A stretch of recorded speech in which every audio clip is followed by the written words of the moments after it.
started, I want to welcome everyone. We're very glad to have you here joining us in our third of a six-part Child Care Emergency Preparedness and Response Plan series. My name is Abby Cohen, and I'm the Region 9 State Systems Specialist of the Child Care State Systems Specialist Network, a service of the Office of Child Care, and I'll be moderating today's webinar, which focuses on licensing and emergency preparedness. Let me turn it over to Lori Sommerfeld, who will walk you through some of our technology logistics. Good morning, everyone. It's great to be with you today. My name's Lori. I'm with the Child Care State Systems Specialist Network. First, I wanted to let you know that this meeting is being recorded so that we can pass it along to all of our friends here and post it on our website. The webinar is being broadcast through your computer speakers, so hopefully everyone can hear me right now. I know I did a check earlier. If you have questions for the presenters about the topics discussed, please write a question in the Q&A pod that is in the top center of your screen. Those questions will either be addressed in the Q&A portion of today's webinar or will follow up afterwards. If you have general comments or an immediate need, they can be entered in the chat box at the bottom middle of your screen. Unfortunately, on a webinar with this large of an audience, we are unable to do much about troubleshooting for individual participants, but please keep in mind that if you're experiencing a trouble with your audio, you can get a recording of this webinar. A recording of this webinar will be sent around to everyone who participated. And so now I'm going to go right back and pass this to Abby so we can get started. Great. Thank you, Lori. I wanted to give a little bit of an overview before I turn it over to our various speakers. Some of you I know have been on previous webinars, and some of you, this is the first webinar you've been on. This webinar series tracks a framework that was developed by the Office of Child Care to ensure that states and territories developed a comprehensive emergency plan around child care. And we've already had a webinar on creating a plan and coordinating with key partners. We've done a second one on subsidy issues. And as you see on your screen, the third one, which is today, focuses on licensing regulations and policies for emergency planning and response. According to the framework, it actually joins together licensing and training and TA of providers, but we've divided those topics because there is so much material on both licensing and support of providers. So the training and support will be focused on in webinar 4, but today we're really going to focus on licensing and making sure that that's a significant part of any state or territory's emergency plan. In our series, we have speakers that include federal government and state officials as well as national experts. And all of you who are on this call should know that you're welcome to come to any of the calls and all of the calls if you so choose. They are freestanding, but they're all connected and integrated. And because there are so many of you on the call, as Lori said, we're asking you to interact with us through the chat boxes, through polling, and through the question and answer boxes. We wish we could have a big discussion, but it's just not possible given the amount of people on the phone. We have over 125 people, as well as the fact that we have so much, really a wealth of information that we want to share from the states. And as Lori mentioned, all of this will be recorded, and you can access it later or share it with other people who weren't able to attend. And finally, there will be technical assistance that is available to states through the Child Care State Systems Specialist Network as appropriate.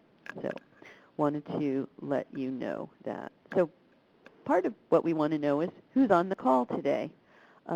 So we're interested in having you respond, and if you could let us know, you can see the question posted on the screen, who's with us today.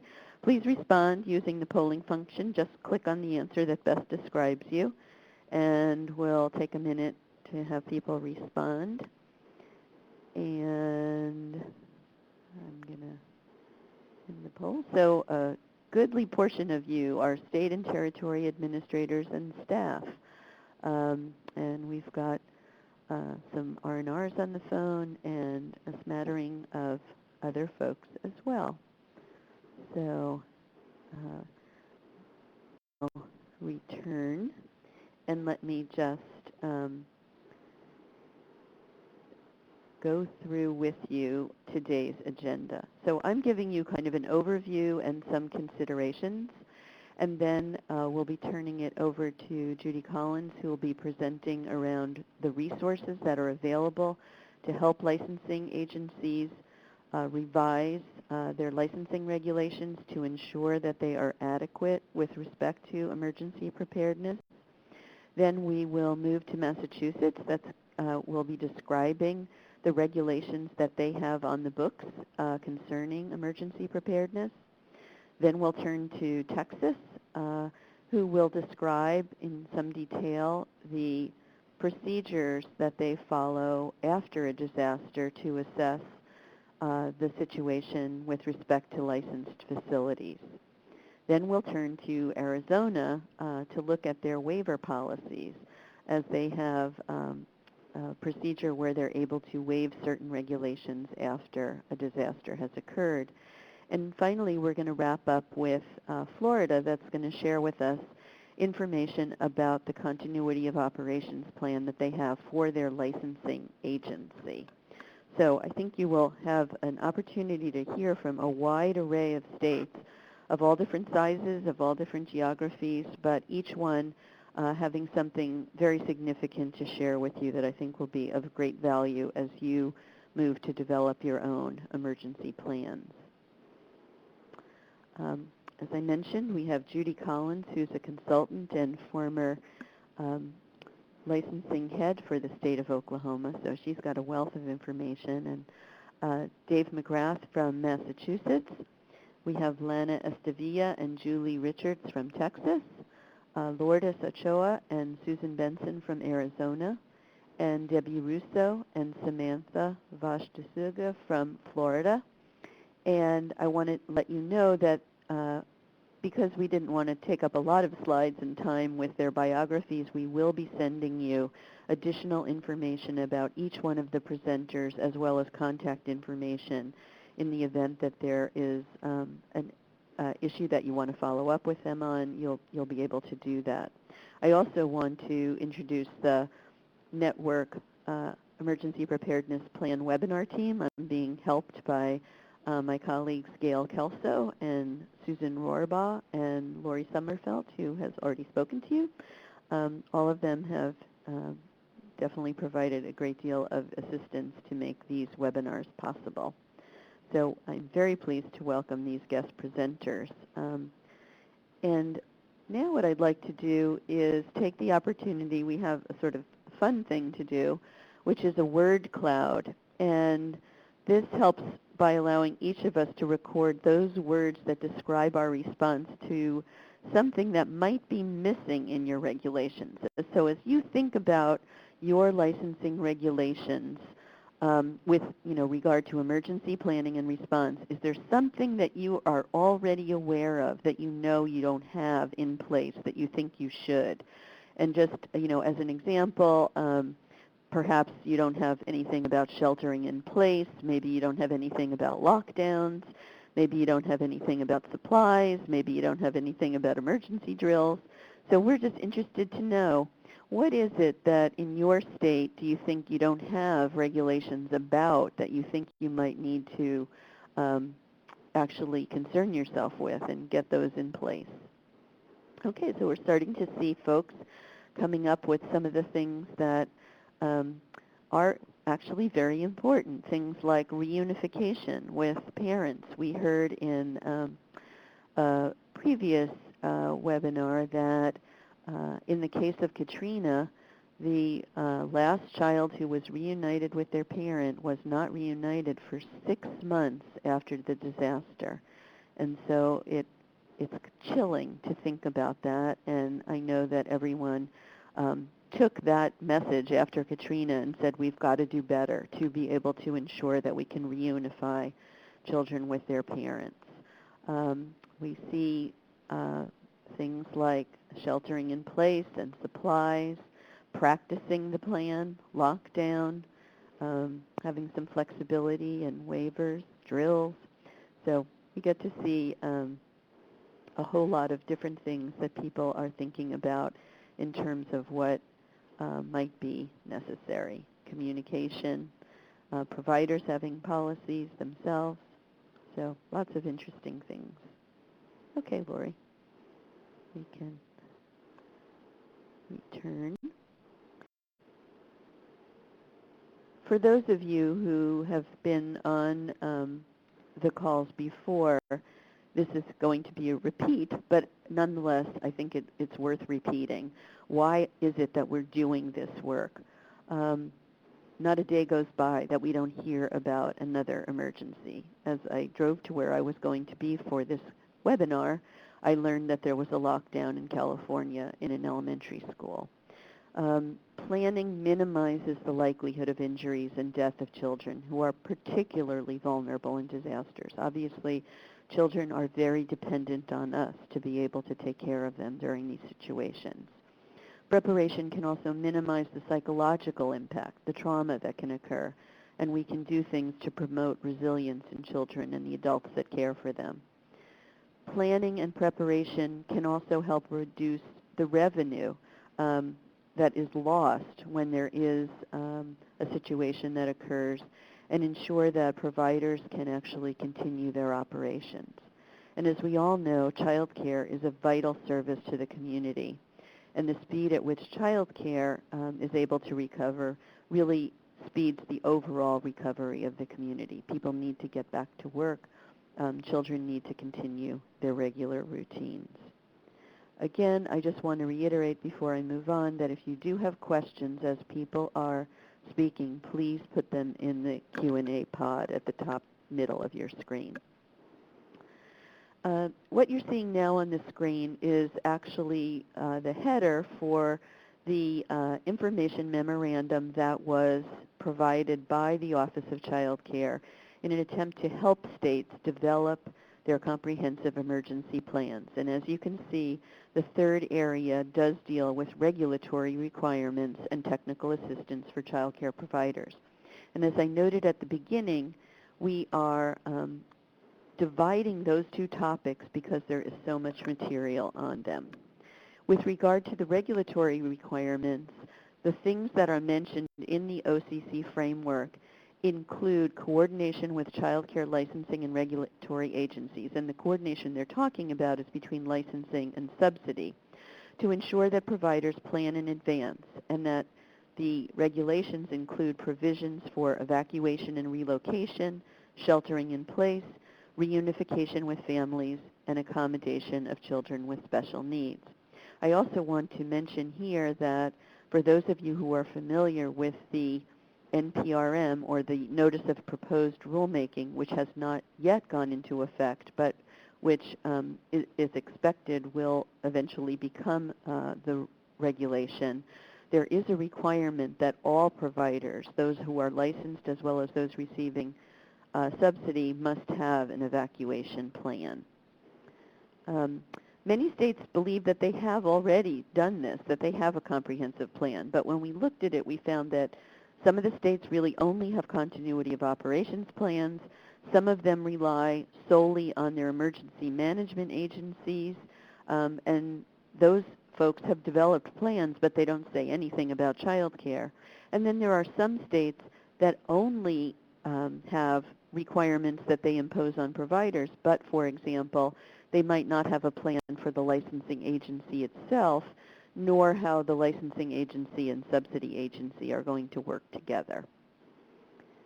The other point I just want to make, and it's the last one, is that many of these regulations were developed a long time ago, and at that time we were mostly focused on fires and medical emergencies.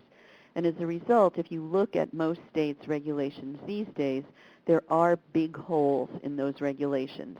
Many of them don't include sheltering in place. Many of them don't include a requirement for supplies that are adequate, given that we know now that 24 hours may be too short. We don't often have processes for notifying and reunifying families, nor do we have plans to assist children with special needs. And of course, as we all know, the best laid plan in the world is no good if it's not practiced. So making sure that providers have drills, not just for fire drills. I'm going to turn it over now to Judy Collins, and Judy will be talking about the sources that we have to actually revise regulations. Judy? Thank you, Abby, and hello to each of you, whatever part of the state you are in, morning, noon, or night, I guess. While I was in my role as the licensing coordinator for the state of Oklahoma, we experienced, as all states do, our own share of emergencies, anywhere from utility disruptions to the Murrah bombing in 1995. We had intruders. Abby, you mentioned intruders today. We had an intruder that was an armed intruder that was able to get into a facility even though it was a keypad locked door, and they slipped in with a parent. And fortunately, this facility had a plan that was in place, that had been practiced. They implemented that plan and took the children to the playground, and there was a fatal shooting inside the facility, but none of the children were injured because the plan was in place in practice. We had gas leaks that caused evacuations, and Oklahoma's known for their tornadoes, although I guess we've been sharing them with the rest of the country lately. Certainly, I would be remiss if I didn't mention the Moore, Oklahoma 2013 tornadoes that took out many of our child care centers in Moore, totally destroyed them, along with a number of family child care homes.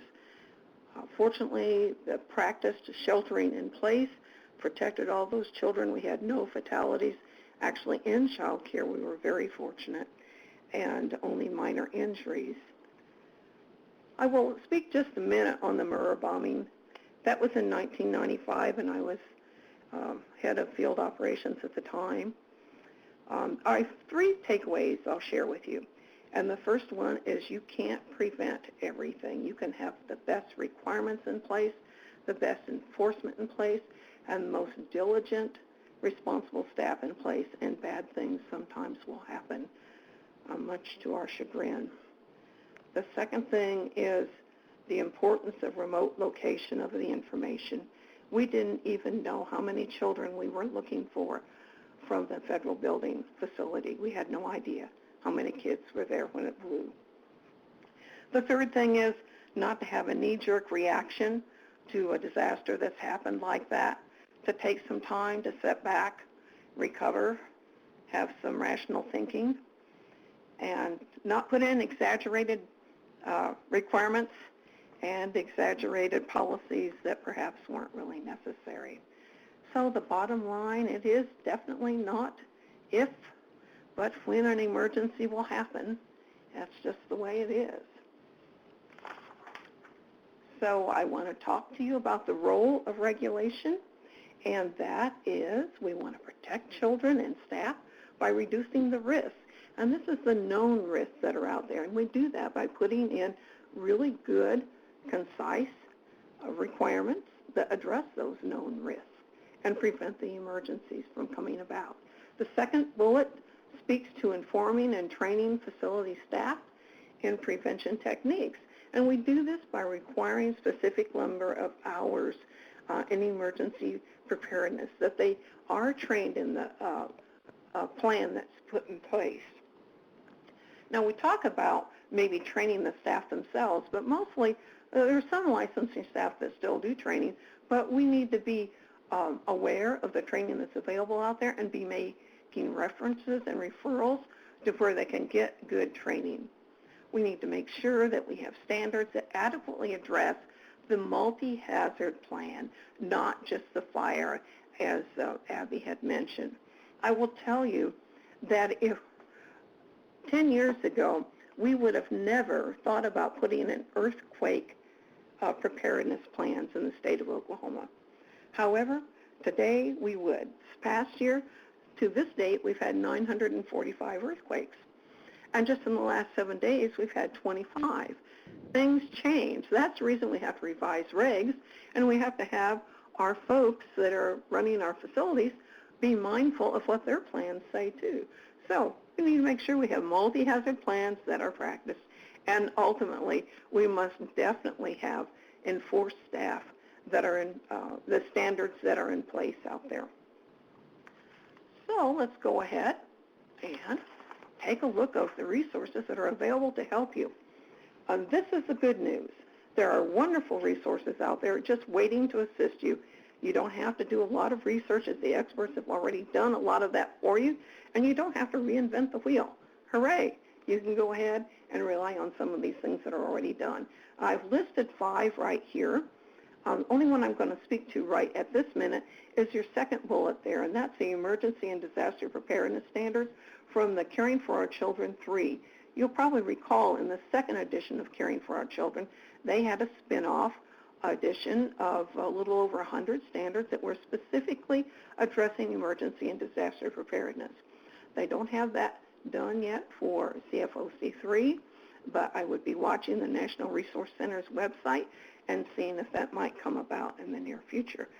By the way, I would mention that they've just released their Environmental Health and Early Care and Education spinoff, which is quite good. So let's look at some of these other resources a little more thoroughly, and that is certainly Caring for Our Children 3, and those of us that work in licensing, we have used this for a long time. We wouldn't think of revising standards without it. There's 686 standards and 39 wonderful appendices in this particular book, and it is wonderful to have by your side. The standards are already worded for you. The rationale is listed, so you don't have to say, because the state said so. The comments are good. They're great for you to take to public hearings. The types of facilities, whether it's homes or centers, are already in there. And they're evidence-based. It's a great tool to give your revision committee good background information for them. And in Caring for Our Children, you will find the emergency preparedness requirements starting at 9.2.4. And there's a number of them. It's very extensive. So it's a good place to look. Why not? Let's look at our next one, and this is Stepping Stones. Also the third edition, of course, is Stepping Stones to Caring for Our Children. I like to call this one the Reader's Digest. And this is where we find the 138 of the health and safety standards that are considered the most likely to prevent serious adverse outcomes in child care.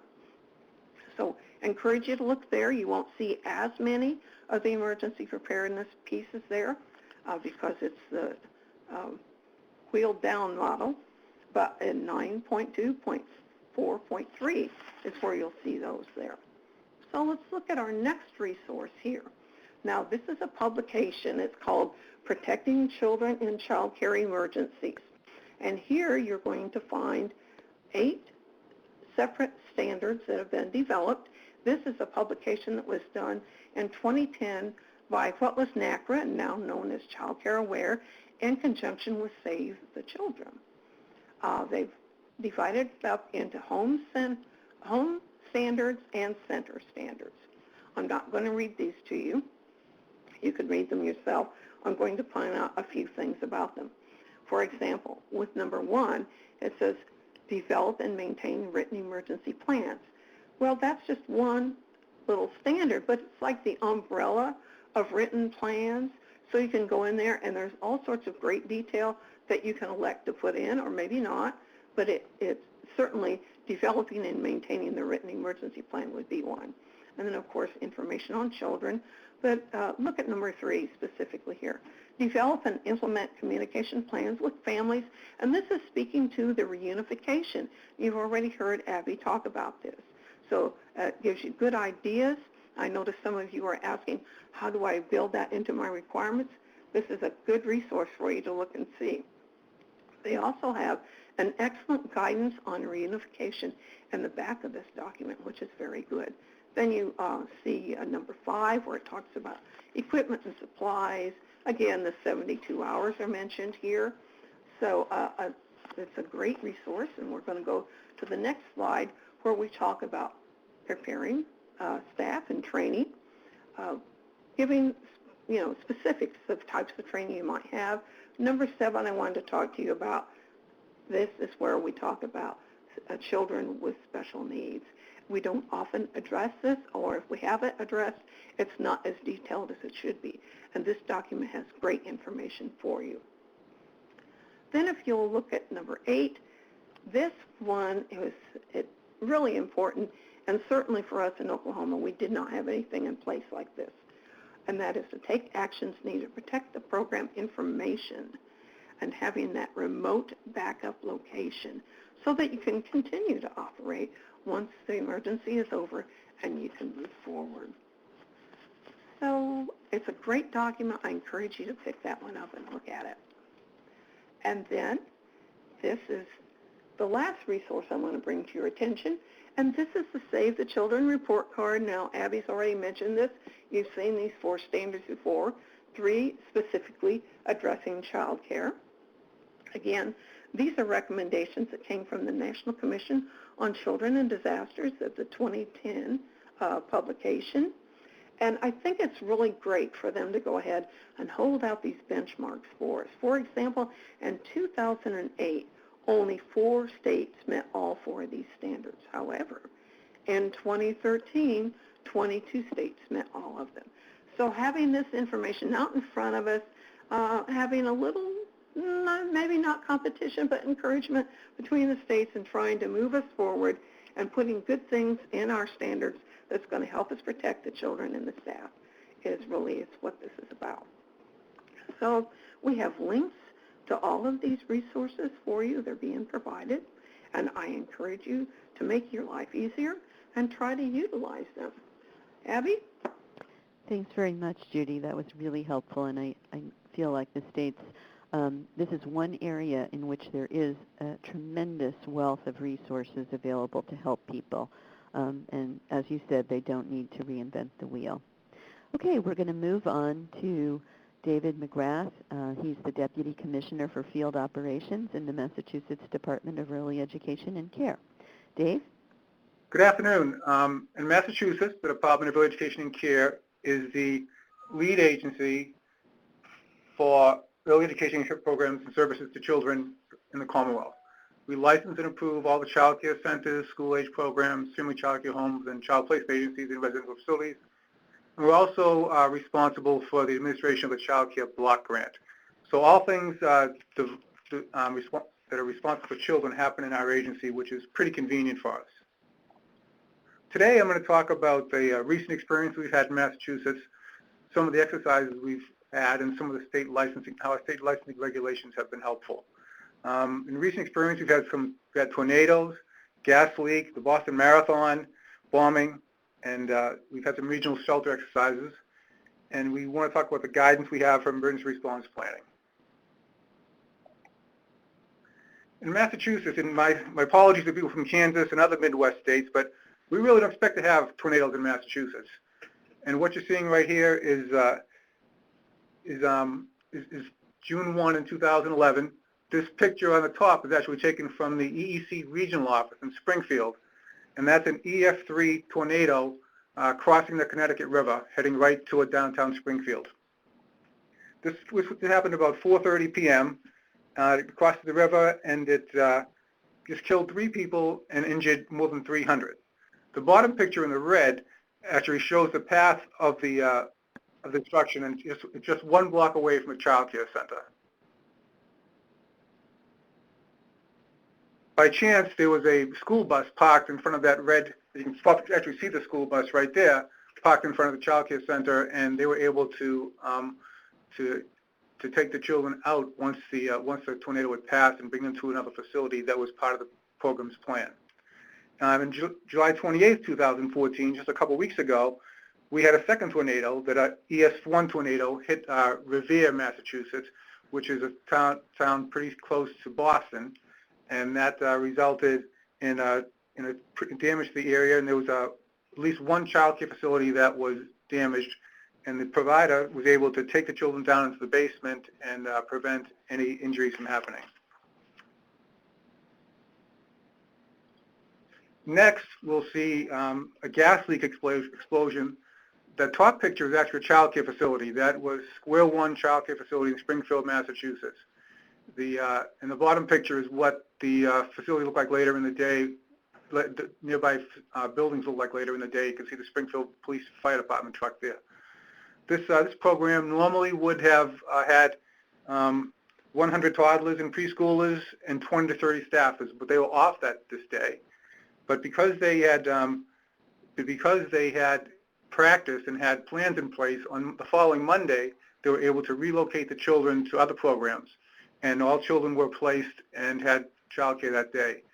The interesting thing is that this program was never able to recover from this gas leak and the damage done, and the children still stay in the relocated centers they're at and have been at. The next example of disasters we've had in Massachusetts is the Patriot Day bombing on April 15, 2013. For those of you who don't know, Patriots Day is a statewide holiday in Massachusetts to celebrate the Revolutionary War. Massachusetts, we have 645,000 people who live in Boston, and we have a commuting region of 7.5 million people. On this day, we have 500,000 visitors come to Boston to watch the marathon. At 2:49, 2 pressure cooker bombs at the finish line killed 3 people and injured 264 people. It's right in the center of Boston. If you're not familiar with Boston, it's strictly in the heart, and this affected hundreds of child care programs that were open on that day. Some programs were able to evacuate. Those who were closer to the bomb were able to evacuate with the help of first responders. Other people were further away, were able to shelter in place, and because they practiced these things, were able to respond appropriately. The following week, we had providers. The following Friday, we had providers who also were told to stay in place again because we had the manhunt for the people responsible for this tragedy, and programs were already in place that day. What we have in Massachusetts, in Western Massachusetts, we have the Regional Homeland Security Council holds an exercise every year that's done at the University of Massachusetts. It hosts more than 350 volunteers and emergency response partners, and to assume the establishment of an emergency shelter for residents and their pets during a tornado scenario in Hampshire County. We also have people from child care providers participate in that training as well, and it's extremely helpful. For state licensing regulations, we require that providers demonstrate physical, mental, and emotional ability to handle all emergency situations. They have to be trained in first aid and CPR. They consider evacuation or shelter in place direction of local officials. They have a written plan detailing potential emergencies, and plan must be current and must meet the needs of children and shared with parents prior to enrollment. We also talk about, as you can see, how to obtain information from local authorities. That should be in place prior to a disaster taking place, and designated meeting place away and outside a facility home. We also have to have a method of communicating with parents in case they have to move the children, and parents will know where to find the children. State regulation, our state regulations also require for monthly drills and exercises, provide safety practice, and foster confidence with emergency procedures. FEMA 36 is a multi-hazard planning for child care course, online course that covers the steps to help child care providers survive for incidents to ensure the safety of children at the site. We encourage to attend the Massachusetts Emergency Management Agency's local emergency management agencies exercises, and we also require that they have supplies. As you can see right here, this is a picture of a shelter-in-place evacuation bag that we require providers to have on hand in case of an emergency or a disaster. Abby, that's... Okay. And, thank you very much. And again, if people have specific questions for Dave, feel free to post those in the Q&A chat box in the middle of your screen at the top. So we're interested in learning more about what your state has. And so does your state or territory have regulations related to, and then you've got a list here of evacuation, shelter in place, reunification with parents, assisting children with special needs, having the necessary equipment and supplies, whether you have drills for situations other than fire drills, whether you require or have training for providers around emergency preparedness, and to what extent you monitor, if you do, written plans. Actually, kind of in line with what I anticipated, most of you do have evacuation plans, but it appears, and I'm going to close the poll now, but it appears that a good portion of you have evacuation, but far fewer have shelter in place, and that's become a very significant need, as we've seen, both for things like chemical explosions as well as lockdowns, kind of being a subset of that sheltering in place.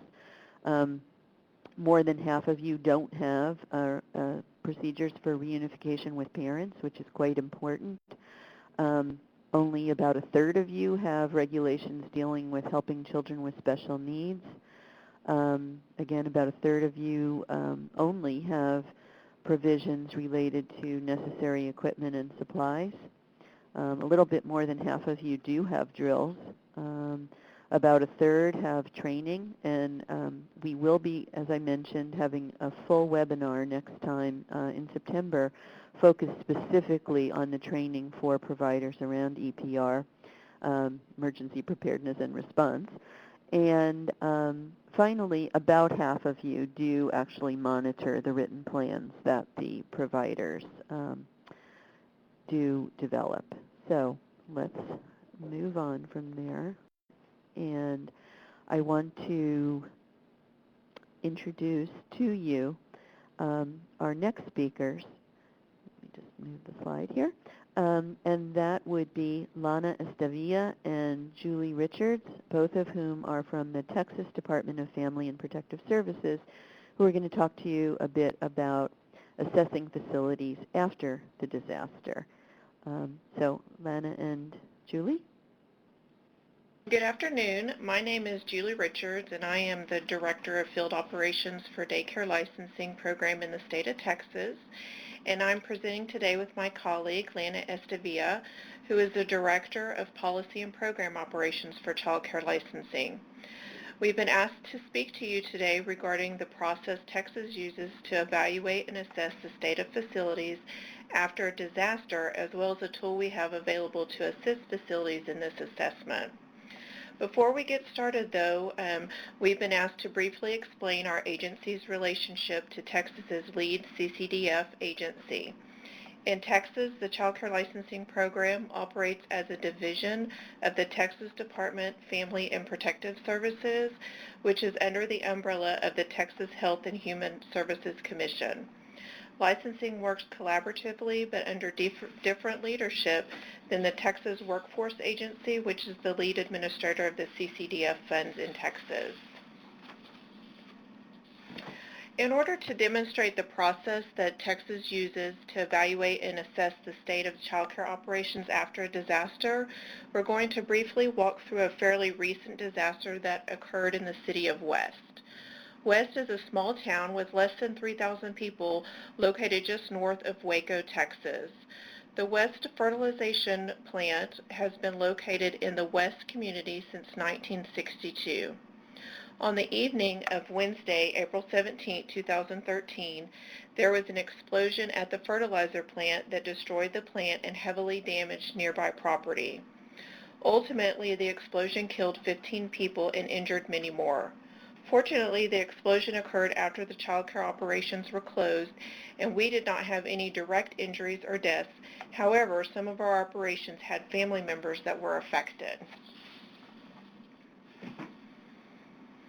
Whenever a disaster occurs, such as the explosion in West, or a natural disaster such as a tornado, hurricane, or wildfire, our regional licensing staff are tasked with taking inventory of the injury and damage in the area.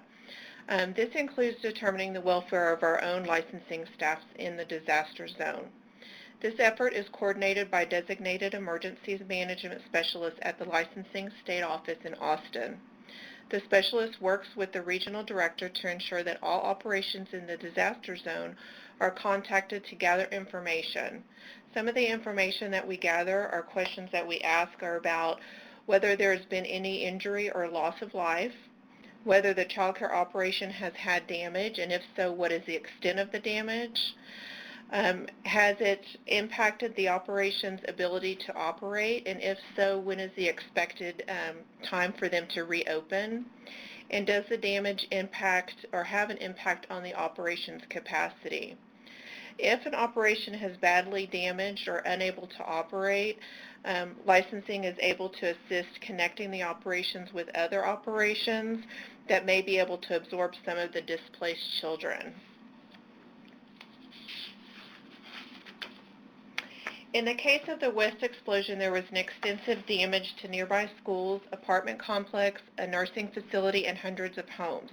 As I mentioned, the explosion occurred after the child care operations were closed, and we are very fortunate that no child care operation in this small community was damaged as a result of the explosion. We gathered initial information by researching our database and determining which operations were in the affected area or close by. There were several small towns that were affected as well. Local staff began collecting the information on the affected operations by calling the operations to determine the status.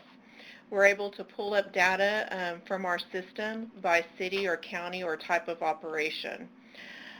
There were several phone calls that were made, and the several phones were disconnected or unanswered, so messages were left. We also sent out emails to the operations since most people can get email information on their cell phones. Throughout the day, we received calls from area operations, and we continued to attempt contact until we had spoken to each of the operations. Most of the operations remained closed for the week due to the lack of electricity in the area. Since this disaster impacted all three agencies within DFPS, Child Protective Services, Adult Protective Services, and Child Care Licensing, a command post was established and the agency responded according to the Incident Command Response Plan. Licensing gathered the information regarding the operation's status and the number of children possibly displaced from care. Licensing submitted an hourly update, which we call a SitRep, which stands for Situation Report, to the emergency manager.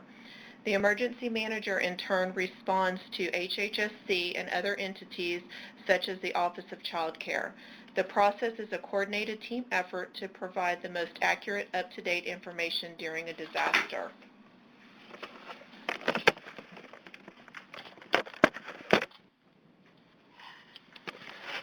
This is Lana. If a child care operation reports damage to their operation as a result of a disaster, we do inspect the operation before it reopens or before the operation reopens in a new temporary or permanent location. But as Julie spoke just a minute ago about licensing efforts to collect information about the extent of damage to the operations in the disaster area, I wanted to talk a little bit about a tool that Texas developed in collaboration with the Collaborative for Children, Save the Children, and the Harris County of Homeland Security and Emergency Management. And if you don't know, Harris County is where Houston, Texas is located. The form was created after Hurricane Katrina and Hurricane Ike, when it became apparent that there was a need to standardize the initial damage assessment of the child care community and be able to share that information across organizations. The events following Hurricanes Katrina and Ike revealed a lack of coordination and collaboration between entities that all had a vested interest in understanding the overall impact to the child care community following a disaster. So rather than have multiple entities contacting the operation for the same updates and the same information, this form is kind of a one-stop shop for detailing the impact to the operation that can be shared across multiple entities. We call the form the Child Care Initial Rapid Damage Assessment Form, and the ultimate goal of the form is to streamline the data collection efforts to be able to better effectively respond to situations by having the appropriate and accurate information to share with families, child care facilities, licensing, emergency management agencies, and the public. The form helps us reach that goal by enabling the operation to quickly assess their overall losses, by prompting the operation to assess the extent of the damage for things such as street access to the operation, interior and exterior structure, indoor and outdoor equipment, appliances, food, water, and other emergency supplies. The form also prompts the operation to assess whether there's going to be an interruption in services, how many children and staff were impacted by the disaster, and to know what funding resources are available to assist the operation in reopening should the need exist. Collectively, this information enables us to determine the overall operational capability and capacity of the child care community immediately after a disaster, inform emergency management officials of the impact, and determine necessary resources to support the response and recovery. We make this form available in our online technical assistance library, which is our centralized web-based source of approved technical assistance documents that's available to our licensing staff as well as providers. So once the damaged operation is ready to reopen or is ready to reopen in a temporary location, licensing first ensures that fire, sanitation, and gas inspections have been completed and approved. And then before the operation reopens, licensing inspects the operation to assess the safety of the physical site, including evaluating the subchapters and minimum standards related to indoor and outdoor space, playground equipment, and swimming pools if applicable.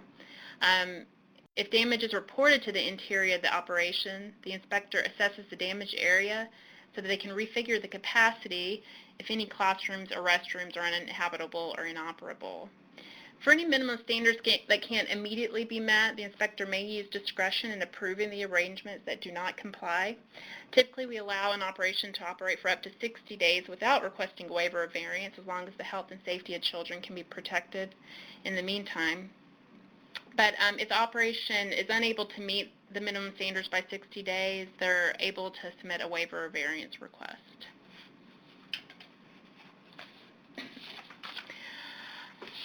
Excuse me.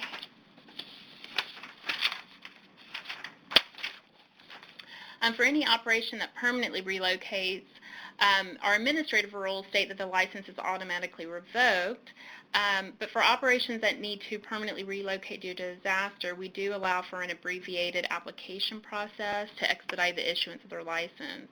So the abbreviated process includes allowing the operation to just resubmit the portions of the application that deal with physical space, such as submitting a new floor plan so that capacity can be calculated. We would also require that new health and safety inspections be conducted and liability insurance obtained, but we do waive the application fee. And once those pieces have been obtained and accepted by licensing, the inspector would conduct an abbreviated pre-issuance inspection that would primarily consist of evaluating the physical site and the indoor and outdoor equipment. Following the inspection and barring any major issues, licensing will go ahead and issue the full license rather than issuing a provisional license. This allows operations to reopen and provide services as quickly and safely as possible at a time when child care services are greatly needed. I have one more slide, and I'll just run over it quickly because I know I'm running out of time, but it's just our last step in our recovery process, and it's just a way that we are able to track the time and effort that we're spending on recovery effort, and it's just an indicator that we have across our IT systems to be able to track the amount of time we're spending inspecting and traveling to operation. Okay, thank you so much, Lana. And I did note in the chat box that the Child Care State System Specialist Network can make that link to that form for facility assessment from Texas available to you. Now let's move on to some poll questions that relate to just what we heard. Does your state have a process by which licensed facilities are assessed after a disaster? And the other question is, do child care providers have a requirement to report their condition following an emergency disaster? How do you find out about which particular individual programs may have been impacted by a particular disaster? So, interesting result on the piece around whether you have a process for assessing. About a third of you do, about a third of you don't, and about a third of you don't know. So worthwhile thing to go back and look at. With regard to the second issue, whether or not the providers have a responsibility to report, a little bit less than half of you do have something along those lines, a quarter of you don't, and about a third of you, we just don't know. So thank you, but it's clear that we have work to do in our states. I'm now going to turn it over to Arizona, which is going to talk to you about the process that they use for waivers, which enable programs to keep operational. And as many of you know, while we absolutely want to ensure the health and safety in children, we also are very clear that we want to promote as much continuity of care, particularly when there are emergencies. So I'm going to turn it over to Lourdes Ochoa, the Bureau Chief, and to Susan Benson, the State Licensing Team Leader. Lourdes and Susan? First off, thank you very much for the opportunity, Abby and team, to share some of our experiences in the arena of disaster and emergency planning for child care settings. Again, my name is Lourdes Ochoa. I'm the Bureau Chief for the Bureau of Child Care Licensing here, and Susan Benson is one of our state licensing team leaders who will be presenting the information to you. Okay, I want to present a brief overview of what we were looking at. We will provide a brief summary of our transitional experiences as the Bureau works to expand the expectations for extended emergency management beyond the minimum standards that are currently required by the licensing regulations and licensed facilities and certified homes in Arizona. The presentation will include a brief history of events that triggered the Bureau's efforts to develop and provide information and training regarding emergency preparedness, how we identified the needs of both the licensing agency and the licensed providers, a summary of policies that determine regulatory exemptions, and examples of a few of the BCCL forms, the Bureau's forms, that we developed to assist the department and the providers in their preparedness efforts. I also want to mention our relationship with a subsidy agency. Here in Arizona, the subsidy dollars are administered through a different department, which is the Arizona Department of Economic Security, DES. We have monthly meetings which are held with representatives from DES to discuss enforcement actions, any issues they may have concerning facilities that receive subsidy dollars. DES is also updated regularly regarding changes of any licensed facility and also provides the Bureau with their own updates. We also provide DES with a copy of each license that we prepare. Okay, I want to share with you our brief history here in Arizona of emergency preparedness. In 2002, we began to document the emergencies that affected or had a potential to affect the 2,600 facilities in Arizona, which provide services for over 200,000 children and their families. Research revealed several common themes that all pointed to a lack of detailed pre-emergency disaster planning, especially in these areas. Communication to staff, to families, to community first responders, and to the Bureau. Knowledge of a community resources and emergency plans. Previous contact with first responders, and evacuation supplies and policies. And this is the additional information that was beyond the standard fire drill routine. Ongoing tracking for enrolled children. Okay, I'm now going to pass the torch to Susan, who will discuss areas of concern. Hi, good afternoon. Once the safety concerns for children in child care and the needs of our licensees were identified, we evaluated them based on national recommendations for disaster emergency planning in child care settings, including documents from FEMA, Save Our Children, and the American Red Cross. We looked at several areas: evacuation of children, inclusion of special needs children and children with chronic medical issues, reunification after the fact, and recovery, the continuity of care. We also learned some things. The Bureau identified resources already available within our Department of Health Services and researched national resources for emergency preparedness in children and child care settings. We developed communication tools and policies which provided needed information and direction for child care licensing staff and our licensed providers. We trained our licensing staff. The Bureau disseminated to our providers the information and resources available on our website, and we developed internal data structures to connect or consolidate the information already available, as well as any new data collected on an ongoing basis. And lastly, we drafted additional rules that more specifically address disaster emergency planning, practice, and implementation. Facilities were asked to complete and submit to licensing an emergency disaster contact form, which provided licensing with general contact information useful in the event of an emergency. It informed licensing of their ability to house additional children if that were necessary.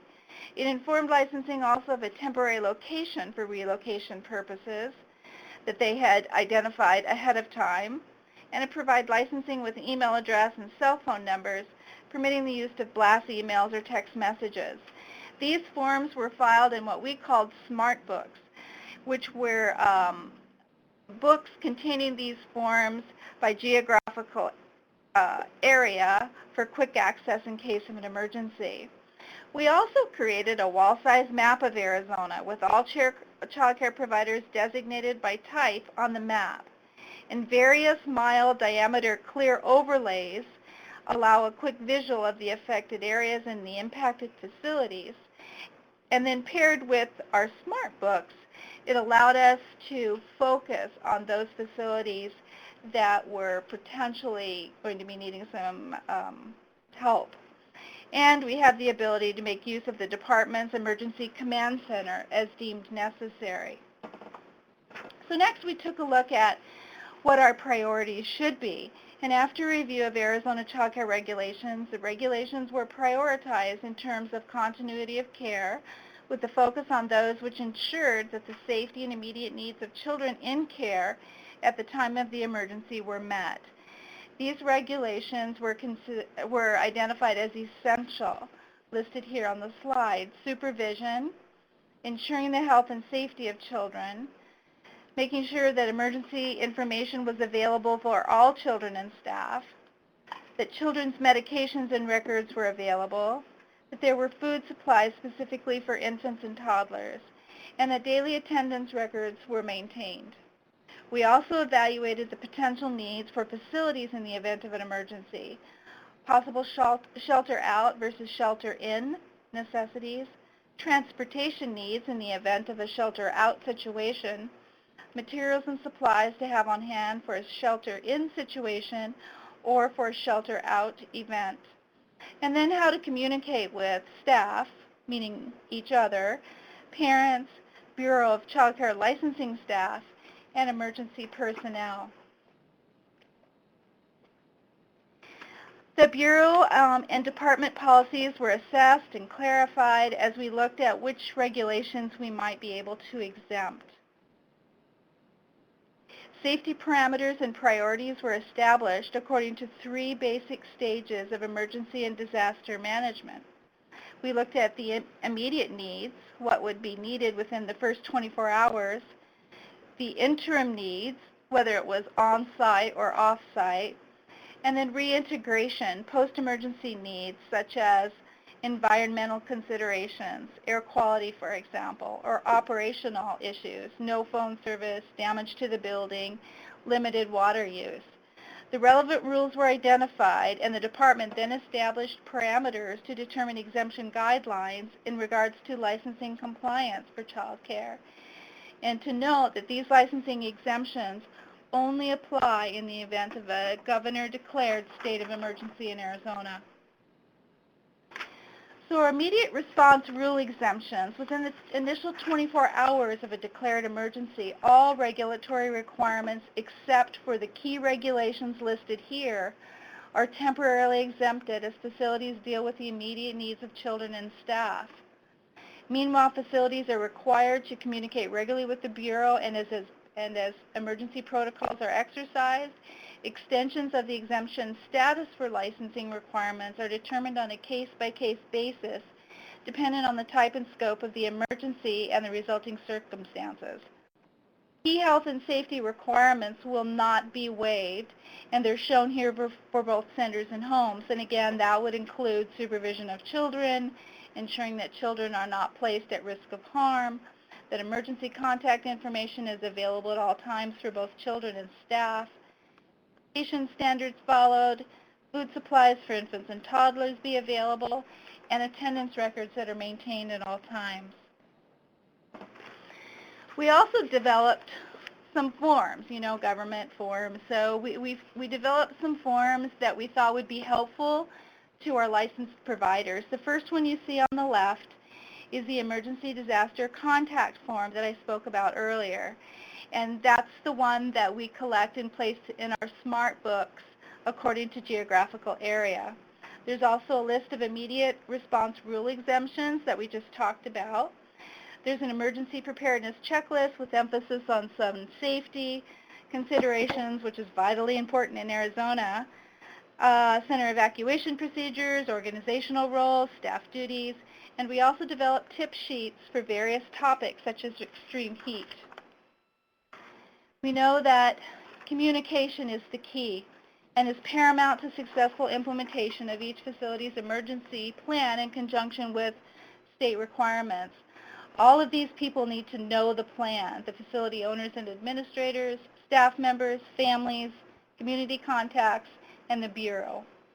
The Bureau uses the following methods to communicate with licensees: blast emails and text messages, during annual inspections when emergency preparedness is discussed and technical assistance provided, during personal phone contacts in the event of an emergency, and when the Bureau is contacted with questions related to emergency preparedness, the assigned surveyor for that facility or our surveyor on duty will provide resources and information. This concludes Arizona's Emergency Planning and Regulations presentation. Thank you. Thank you very much, Lourdes and Susan. Before I move on, I do want to reiterate again, because of the nature of this call, I really would like any of you who do have questions to post them in the top middle pod regarding questions and answers. I know I have several that I'll be asking, but I want to encourage all of you on the phone to do that as well. I want to move on here and ask another poll, and this relates back to Arizona's presentation, which is whether or not your state licensing agency has the authority to waive any regulations during a period following a disaster.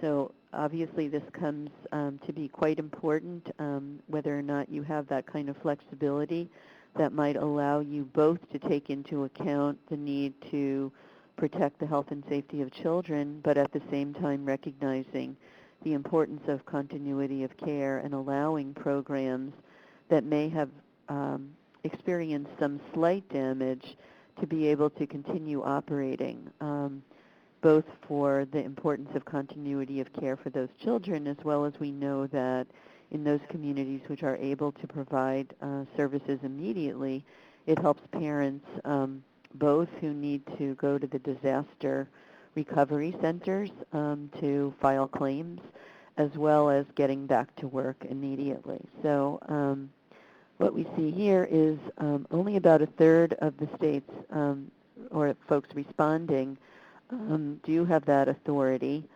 In a substantial number don't have that authority, but the biggest answer is that people don't know.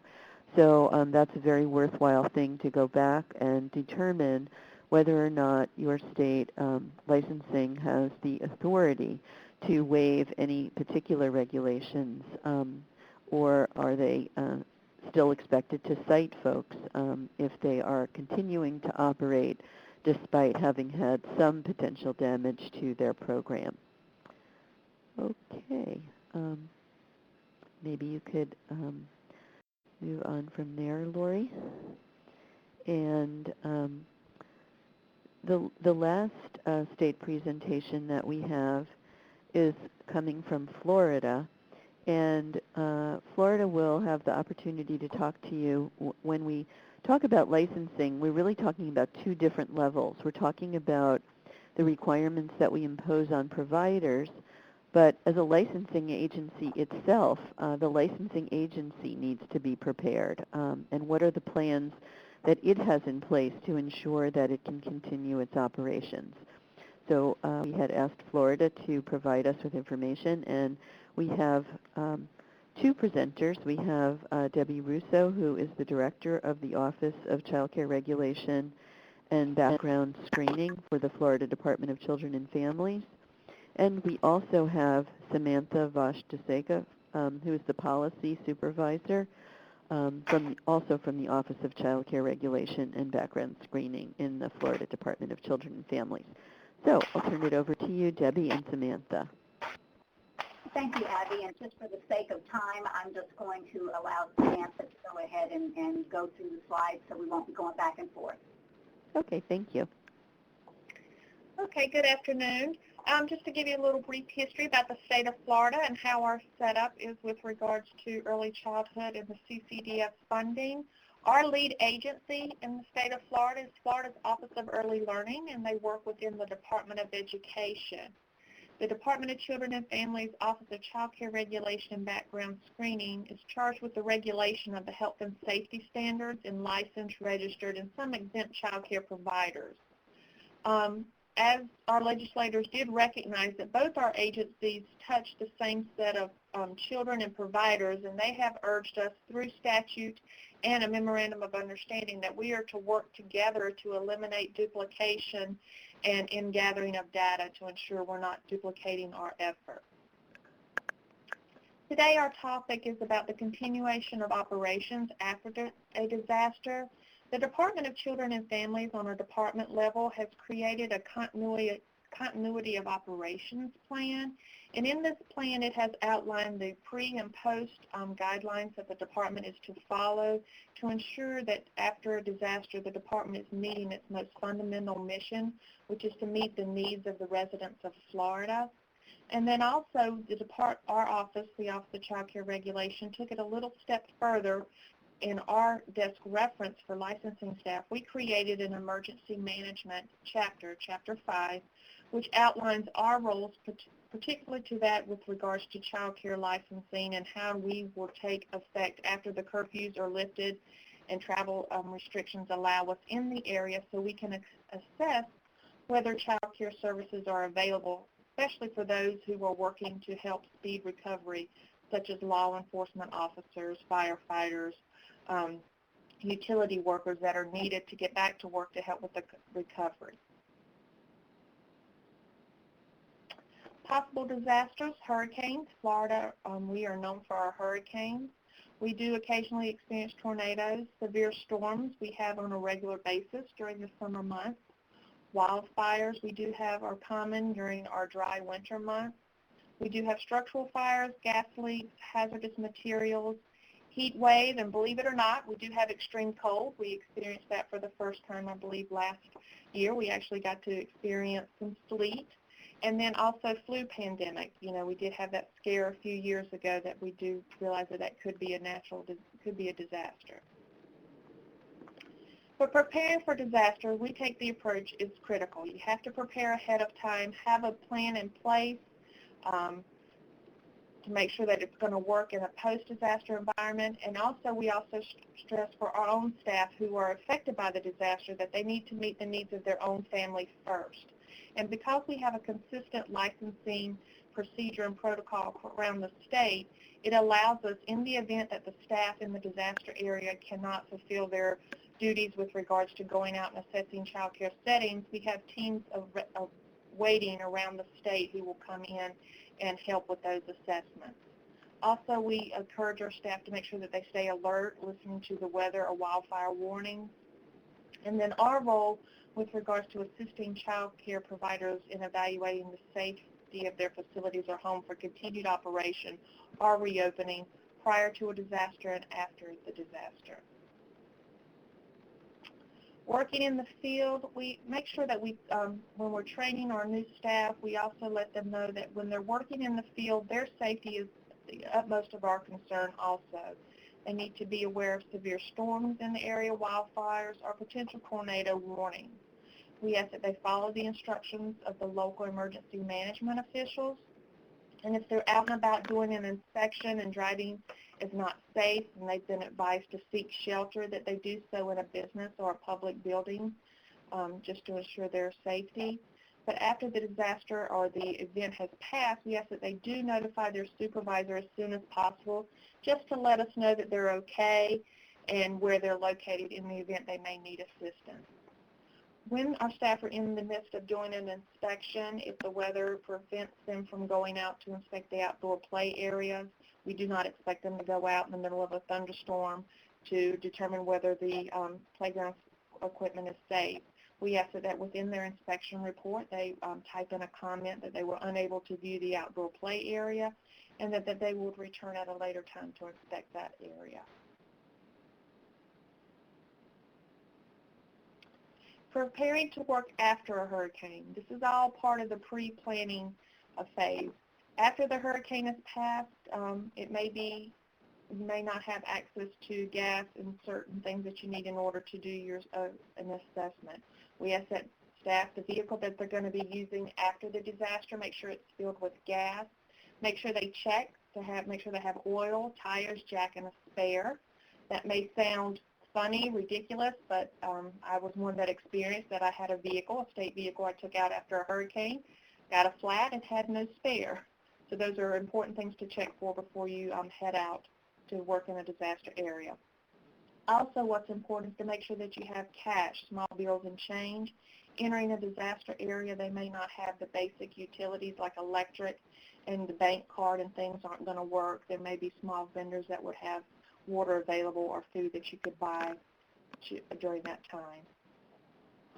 Also, charge equipment. Our staff utilize tough books, electronic notebooks that they utilize to document their inspections. We make sure that those are charged prior to the disaster, and they have extra batteries so they can document the findings when they go out and assess the facility. Also, we recommend that they make a car kit, and that's basically some extra clothing, some water, a cooler of water and food, a camera, a GPS, and then also some additional forms. In the event that their equipment is not working, they can utilize the paper forms during their visit. Also, the GPS is really important, specifically after a hurricane. If you go to work into an area and there are no longer any street signs or any of the most common places that you would recognize when you were navigating through the city, when they're gone, it makes it hard to navigate. Also, with regards to preparing what you're going to do out in the field, we ask that they prepare their office. We ask that they print out a list of their caseload. In their caseload, they include the addresses, contact numbers, director name, or any other key information that can be utilized after the disaster to make contact with the providers. We ask that they update their computer to ensure that they have the most current version of the licensing software system, and also that if they have any inspections or anything stored on their laptops, that they go ahead and archive that information to our server so it will not be lost in the event the equipment is damaged. Also, bring any extra copies of forms or contact sheets that they're going to need. And then they're going to also receive instructions from our office managers or managers of the facilities that are going to tell them how to secure their own desktop computers in their offices with regards to paperwork, computer equipment, and windows and furnishings. They will receive that directive. Our supervisors have clear direction of what they need to do pre-disaster. They need to complete the child care licensing disaster preparedness fact sheet, and they're going to copy all staff. That sheet contains key contact numbers that our staff may need after the disaster. Also, we have an emergency phone number listing for each of the offices that include all staff, a home number, cell numbers, a point of contact outside of the area that they would check in with after a disaster, and then also the possible location if they were required to evacuate, where they could be located. And our supervisors know that they have to be prepared to contact staff after a disaster. Supervisors are required to make contact with each of their staff members to verify that everything is okay with them. After the disaster, the Child Care Program Office, we're going to know in advance, just based on the severity of the disaster, which standards may be suspended and for how long. This will be accomplished through an executive order by the governor. He will temporarily suspend the statutes and the rules, and we work with other agencies, such as our lead agency, the Florida Office of Early Learning. We will team up with that agency to make initial telephone contacts with the providers to see which ones we can reach by phone, assess their damage by phone, and then identify which ones we need to visit face-to-face. When we're working in a disaster area, it will begin when it is safe to travel. Local emergency management officials will let us know that it's safe to travel. We're going to contact all the homes and facilities, determine their needs, and ensure that they are operating safely. We'll evaluate the extent of the damage, and then we'll conduct a systematic and organized assessment, and then we're going to set priorities. Priorities mean if there's a home that we could not make contact with or facility, that would be our first orders to try to visit them first. Preparing for adverse conditions when our staff are out in the field. On any given day, we ask that they give us an itinerary of where they're going to be, but this is especially important when we're working in disaster areas, that they share that with the supervisor where they're going to be. As I stated earlier, the cooler with food and water, dress appropriately, safe and comfortable, probably no air conditioning, so they want to make sure that they dress appropriately, small first aid kit, and maps are helpful, but also to use caution when driving, avoid flooded roads, down trees, and electric lines. And that's our Florida continuity of operations. Great. Thank you so much, Samantha, as well as Debbie from Florida. Lourdes, I'm not sure I understand your question, so maybe you could just pose it directly to Samantha. Hi, Samantha. We understood that your surveyors or your inspectors, that they have virtual office, that you have virtual office settings. Is that correct or no? We have telecommuting, if that's what you're referring to, and so they don't actually have an office, but there's protocols as to who can and can't be a telecommuter. They have to meet certain requirements, and then they have to, just because of our system, they have to have some time in the office so that they can download all of the information. Is that what you're referring to? Yes, yes. So when they're out in the field, how do you end up communicating with them to get a hold of their providers if there's an issue or anything like that? They all have cell phones, and so we contact them that way. Okay, we're going to move on to the poll question that we have, and it relates again back to what Florida has just presented. And here we're focusing on the licensing agency as the licensing agency, not your focus on your providers, but do you have a continuity of operations plan that would allow you to continue your operations? Does it include things like succession planning if the director's not available, or if there's certain staff in certain communities not available? How do you ensure that there's staff? Do you have something about evacuating your facility? Do you have something about sheltering in place if you needed to? What about IT backup? I know that Judy had mentioned this in the line of talking about the providers themselves and having that information off-site, but this is also true of any data that's collected by the licensing agency. Does it have that information available to it should, the computers go down in its own facility? And then just general continuity of operations functions. If you are needing to put staff towards working on the disaster, or there's still people available to work, making sure that you can still have people applying for new licenses and doing the regular things that your licensing agency does. And then finally, looking at any kind of agreements you have with, depending on how your licensing agency is structured, you might have county agencies or you might contract for certain functions. And so how do you ensure that those folks are able to keep going in emergencies? So what it looks like is that the vast, vast majority of you do in fact have something about evacuating your facility. But in some of the other areas, while it looks pretty good relative to some of the other things that we've considered on this webinar, still there are, significant numbers of you that don't have anything regarding sheltering in place and still need to have more. I would say even 64% of you having IT backup is probably not good enough, given how much we rely on all of our computers and data to do our daily work. That's something that we really need to see improvements in. And also succession planning. Who are the staff people who are going to do this work? Okay, if you could move on, Lori. I do want to take a few minutes if there are any folks that might have questions at this point. I did want to alert you in response to Sonia's question. We will be sending out information to you with links to each of these states who have presented their homepage of their licensing agency, as well as any specific link to their emergency preparedness work. So does anyone else have any questions? If not, I have one or two, but feel free to type it in.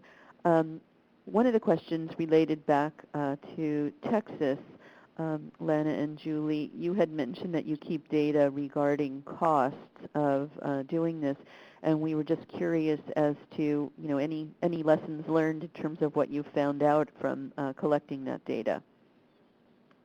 Well, primarily it's related back to federal funding. So whenever a disaster is declared as a federal disaster, our IT team works quickly to put that indicator in across our different systems so that we as an agency can track the time and effort spent on recovery efforts. So it's primarily related back to funding. Mm-hmm. Right. And I do want to alert folks, we have a series of 6 webinars.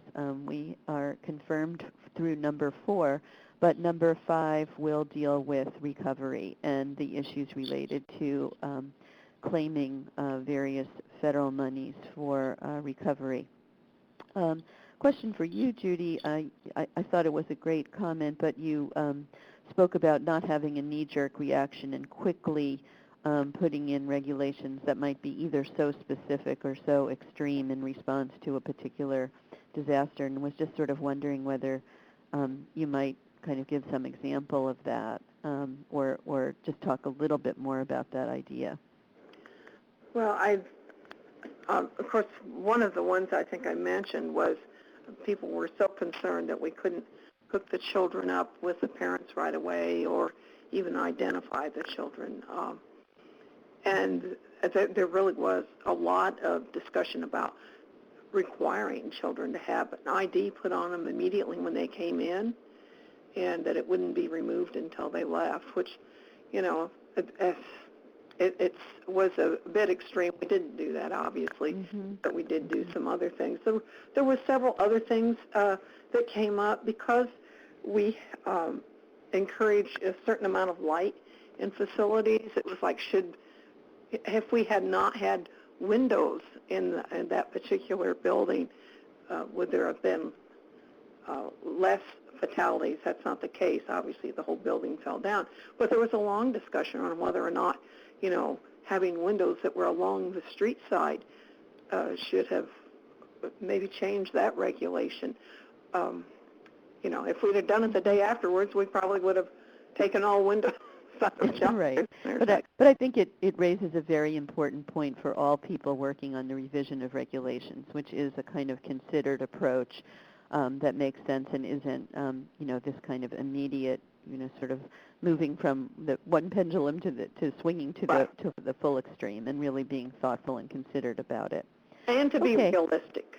Yes, very good.